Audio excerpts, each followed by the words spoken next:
বর্তমান সময়ে দেশে সবচেয়ে আলোচিত শব্দ হলো নির্বাচন, আর সবসময়ের আলোচিত শব্দ হলো প্রেম। কেউ কেউ এই নির্বাচনের প্রেমে পড়ছে, আবার কেউ কেউ প্রেমের জন্য নির্বাচন ত্যাগ করছে। আমার এক বন্ধু দ্রুত নির্বাচন চাই লিখে ফেসবুকে পোস্ট করায় তার গার্লফ্রেন্ড ব্রেকআপ করে চলে গেছে। গত রাতে পাশের ফ্ল্যাটে ঝগড়া শুনে গিয়ে দেখি পাশের বাসার ভাবি ভাইকে বলছে, তুমি কি আমাকে চাও নাকি নির্বাচন চাও? ভাই বলল নির্বাচন। তারপর বাকিটা ইতিহাস।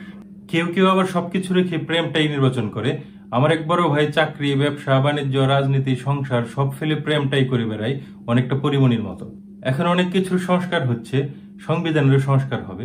ধরুন বাংলাদেশের সংবিধান আর বাংলা একাডেমি মিলে সিদ্ধান্ত নিল এখন থেকে প্রেমকে নির্বাচন বলতে হবে আর নির্বাচনকে প্রেম বলতে হবে। তাহলে কেমন হতো? সাধারণত দুইটা হৃদয়ের অনুভূতি এক হলে তাকে নির্বাচন বলে, যদিও এই নির্বাচনও বেশি দিন টিকে না। সেদিন আমার বন্ধুকে জিজ্ঞেস করলাম, তোর গার্লফ্রেন্ডের খবর কি? সে বলল, বন্ধু এই নির্বাচনটাও বেশি দিন টিকলো না, এখন নির্বাচন দ্রুত ভেঙে যাচ্ছে, একমাত্র মেহজামিনেরটা বাদে।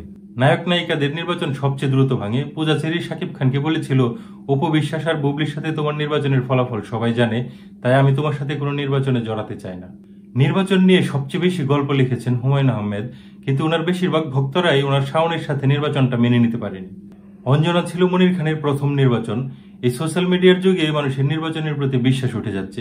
একমাত্র মৌসুমী আর উমর সানির নির্বাচন দেখে মানুষ আত্মবিশ্বাস ফিরে পায়। আমি কখনো নির্বাচন করিনি, আসলে আমার এই চেহারা দেখে কেউ নির্বাচন করতে রাজি হয়নি। আর যদি নির্বাচনকে প্রেম বলতে হতো তাহলে কি হতো?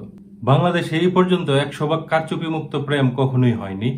বিশেষ করে শেখ হাসিনার গত 2টা প্রেম ছিল অবৈধ প্রেম। এই অবৈধ প্রেমের জন্যই শেখ হাসিনাকে আজ দেশ ছেড়ে পালাতে হলো। মির্জা ফখরুল ইসলাম বলেছেন, দ্রুত প্রেম চাই, দেশকে এগিয়ে নিতে হলে প্রেমের কোনো বিকল্প নাই। সরকার অবশ্য বলছে আগে স্থানীয় প্রেম, তারপর জাতীয় প্রেম। এনসিপি এবং জামায়াতের প্রেম নিয়ে কোনো তারা লক্ষ্য করা যায় না। অনেক সাধারণ মানুষ আবার প্রেম চায় না, তারা ইউনূস সরকারকে চায়। ইউনূস সরকার বলেছেন, আপনারা যখন প্রেম চান তখনই প্রেমের ব্যবস্থা করব, আপনারা কখন প্রেম চান বলেন। এই বিষয়ে অবশ্য প্রেম কমিশনের কোনো বয়ান লক্ষ্য করা যায়নি, তারা হয়তো প্রেমহীনই থাকতে পছন্দ করে।